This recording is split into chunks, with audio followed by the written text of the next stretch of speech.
देने की जरूरत नहीं है, तुम्हारी बहन मुख्यमंत्री है, पैसा मैं भरने का काम करूंगी। ऐसी योजना उत्तर प्रदेश में लागू करने का काम किया गया। शिक्षा के क्षेत्र में काम हुआ, रोजगार के क्षेत्र में काम हुआ। 2.5 लाख पुलिसकर्मी भर्ती की है। 50 लाख का बैकलॉग उत्तर प्रदेश में 4 बार के शासनकाल में किया गया।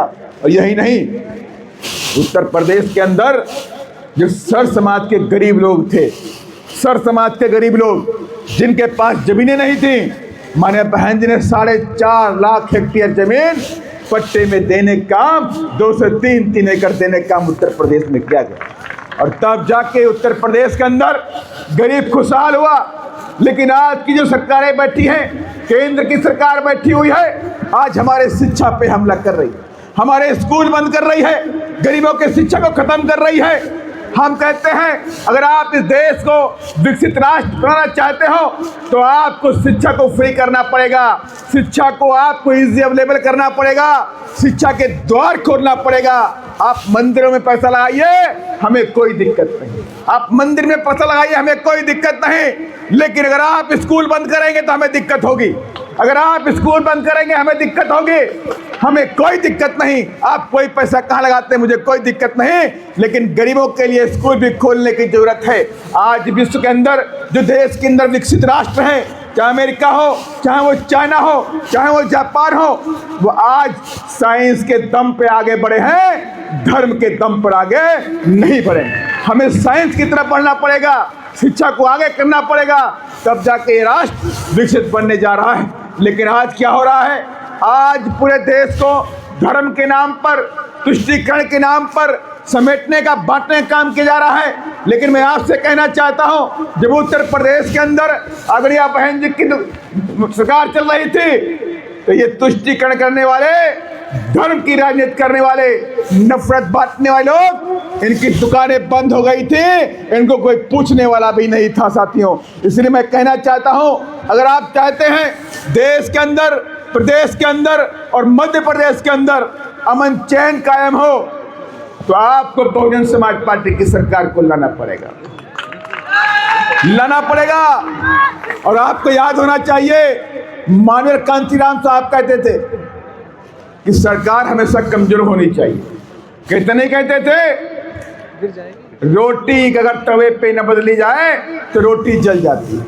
कहते नहीं कहते, अगर तवे की रोटी न बदली जाए या पलटी ना जाए तो जल जाती है। तो सरकार को भी पलटने की जरूरत होती है। सरकार अगर पलटी नहीं जाएगी तो आपको जला देगी। और यही काम मध्य प्रदेश में पिछले 20 साल से चल रहा है, यही काम देश के अंदर भी चल रहा है। आपस में बांटने का काम किया जा रहा है, हिंदू मुस्लिम जात के आधार पर बांटने काम केंद्र में बैठी सरकार, प्रदेश में बैठी सरकार कर रही है। और उसकी आड़ में क्या हो रहा है, गरीबों के हक छीने जा रहे हैं, शिक्षा को खत्म किया जा रहा है, आपकी नौकरियां छीनी जा रही हैं, जंगल काटे जा रहे हैं। और जंगल काट के बड़ी बड़ी माइंस बना करके धन्ना सेठों को फ्री में दिया जा रहा है। ये लूटने का क्रम जारी है। सिंगरौली के अंदर भी खबर आई कि लाखों पेड़ काटे जा रहे हैं, लेकिन कोई बोलने वाला नहीं। आज ही मैं अखबार पढ़ रहा था कि मध्य प्रदेश के अंदर तात्या टोपे मामा की कोई मूर्ति लग रही थी। तात्या मामा शायद इंदौर के, तात्या मामा की मूर्ति लग रही थी। 50 लाख रुपए का उसमें पैसा रिलीज हो गया, चौराहे पे मूर्ति लगाई गई, लेकिन बाद में मालूम हुई मूर्ति तो फाइबर की, माने मेटल की मूर्ति लग रही थी, कांस्य की मूर्ति लगनी चाहिए थी, पीतल की मूर्ति लगनी चाहिए थी। लेकिन बाद में क्या हुआ, वो मूर्ति निकली प्लास्टिक की, प्लास्टिक भी नहीं फाइबर की निकली, फाइबर की। माने 50 लाख रुपया उड़ा के चले गए। ये मध्य प्रदेश की धरती में आपने देखा होगा कि जब भी इलेक्शन आता है, सरकार का इलेक्शन आने वाला होता है, तो मध्य प्रदेश के भोपाल के अंदर सतपुड़ा में आग लग जाती है। सारी फाइलें जल करके राख, सारी फाइलें जल के राख, माने कोई हिसाब किताब उनके पास नहीं होता। इसलिए मैं आपसे कहना चाहता हूँ, जिस तरह से मध्य प्रदेश के अंदर मध्य प्रदेश की जनता को लूटने का काम जारी है, मध्य प्रदेश के अंदर युवाओं की नौकरी छीनने का काम जारी है, मध्य प्रदेश के अंदर ओबीसी के हक को मारने का काम जारी है। तो ये सारा तब तक जारी रहेगा जब तक बीएसपी की सरकार नहीं आ जाती। इसलिए मैं आपसे कहना चाहता हूं, अगर ओबीसी के भाई चाहते हैं कि यहाँ 27 पसंद का रिजर्वेशन मिलना चाहिए और युवा चाहते हैं उन्हें शिक्षा और नौकरी मिलना चाहिए, और मेरी माताएं बहनें चाहती हैं उन्हें मान और सम्मान मिलना चाहिए, तो आपको आने वाली तारीखों में 2028 में बीएसपी की सरकार बनानी पड़ेगी। और जब बीएसपी की सरकार बनेगी, और मैं आपसे आज कहना चाहता हूं, आज मान्या बहन जी का जन्मदिन है और जन्मदिन में आपसे हम मान्या बहन जी के लिए तोहफा मांगने के लिए आए हैं। मान्या बहन जी के लिए गिफ्ट देंगे नहीं देंगे आप लोग? तो क्या देंगे? हमारा मकसद है 2028 में बहन जी को सरकार बना के मध्य प्रदेश को देने काम करेंगे। हाथी पे बटन दबाएंगे, हाथी पे बटन। अच्छा, कितने लोग बटन दबाएंगे? हाथ उठाइए जरा। पक्का है? कांग्रेस वाले बीजेपी वाले पैसा बहुत बांटेंगे, सोच लो, पैसा बहुत बांटते हैं वो लोग।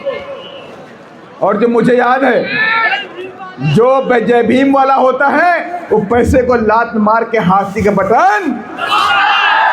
और इस बार मुझे यकीन है कि जिस तरह से भारी भारी संख्या मेरी माताएं बैठी हुई है, मेरी माताओं की लंबी लाइन है, शुरुआत से लेकर आखिरी तक, आखिरी छोर तक मेरी माताएं बहनें बैठी हुई हैं।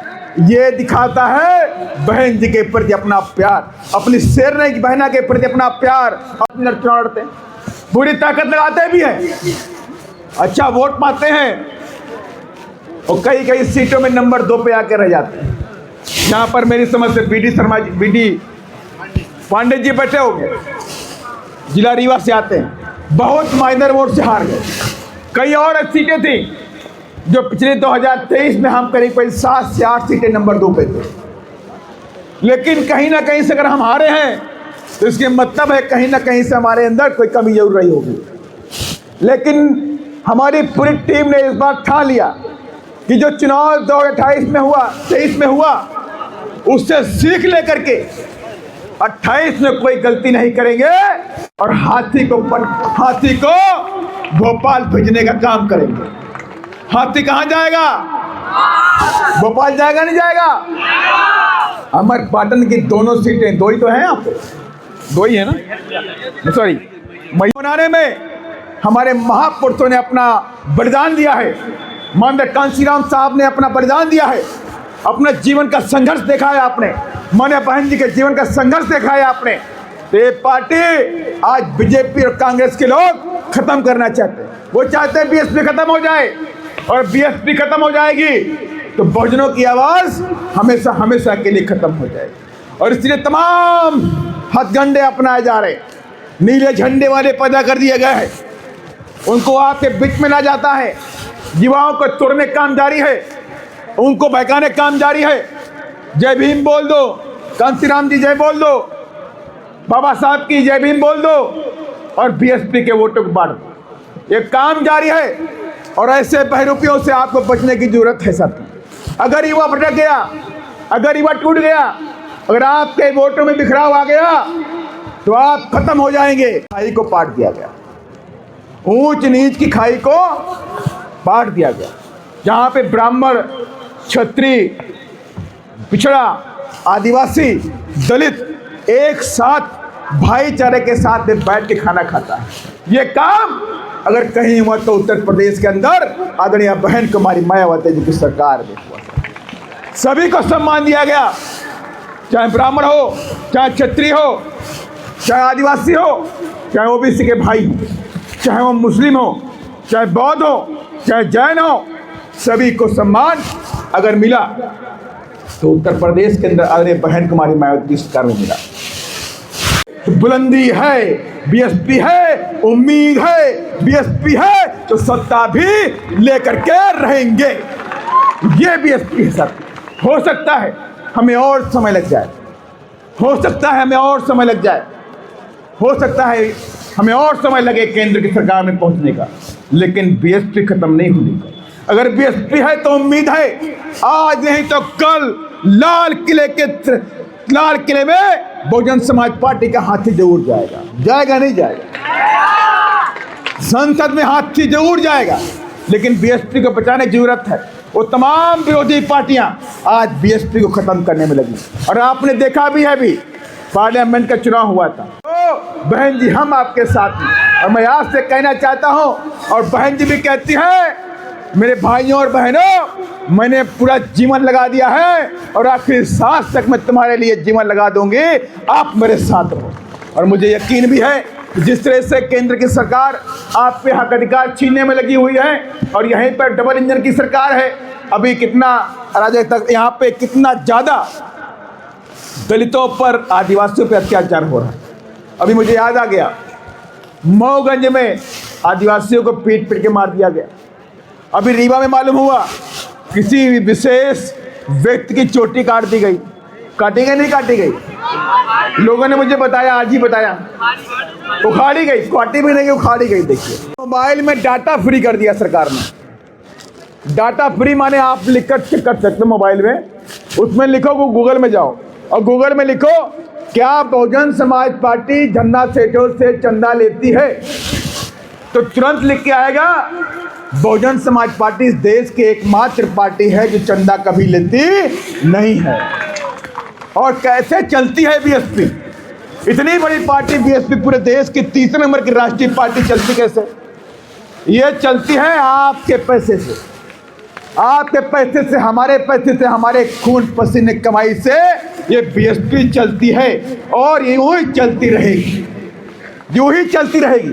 और आज सबको मालूम भी है कि अभी माना बहन जी का जन्म दिवस चल रहा है। हम दिन 2 महीनों के अंदर अपनी पार्टी के लिए आर्थिक सहयोग इकट्ठा करते हैं। हमारे विधायक भी नहीं है, लेकिन ये हाथी के समान बैठा मेरा बहुजन समाज, उसकी ये ताकत है, तुम रोक नहीं पाए। हमने रैली करी और माने बहन जी के जन्म दिवस को भव्य रूप से मनाने का भी काम किया। और मैं आपसे कहना चाहता हूं, ये बहुजन समाज पार्टी किसी धन्ना सेठ के पैसे नहीं चलती है। मैं आपसे क्लियर बात करना चाह रहा हूं, बीएसपी किसी भी धन्ना सेठ के पैसे नहीं चलती है। बीएसपी चलती है गरीबों के खून पसीने की कमाई से। बीएसपी एकमात्र पार्टी देश के अंदर है जो इलेक्ट्रल बॉन्ड से 1 रुपया लेती नहीं है, चंदा नहीं लेती है। अगर आपके पास सब मोबाइल रखते हो, जहाँ आटा फ्री नहीं है, लेकिन मोबाइल का डाटा फ्री रहता है। कहते हैं 100 रुपये दो, 200 रुपये दो, 500 रुपये दो, 1000 दो, 2000, 50,000, 25,000, जिसकी जो क्षमता होती है उस क्षमता के अनुसार हम हर व्यक्ति के पास पहुँचते हैं और उससे कहते हैं कि पार्टी को चलाना है तो अपनी खून पसीने कमाई से 50 रुपये, 100 रुपये, 500 रुपये, 200 रुपये, 1000 रुपये, 5000 रुपये, 10,000, जो तुम्हारी क्षमता है, जो तुम्हारी भावना है, उसको देने का काम करिए, ताकि ये मूवमेंट, ये पार्टी, ये बीएसपी यूं ही चलती रहे। और इसी क्रम में आप सबके पास भी हमारे कार्यकर्ता पहुंचेंगे, हमारे लोग पहुंचेंगे आपके पास में, और आप सभी लोगों को अपनी पार्टी को मजबूती देने के लिए 2027 में उत्तर प्रदेश में मान्या बहन जी को फिर से मुख्यमंत्री बनाने के लिए आपको फिर से अपने जेब, अपने पॉकेट, अपने बक्से में जो रखा है पैसा, उसमें से जो तुम्हारी स्वेच्छा हो उसको पार्टी को देने का भी करके ही आपको आगे बढ़ना है। तो मुझे आपको विशेष मैसेज देना था, क्योंकि मेरे साथी इशारा कर रहे हैं, 4:05 हो गया है।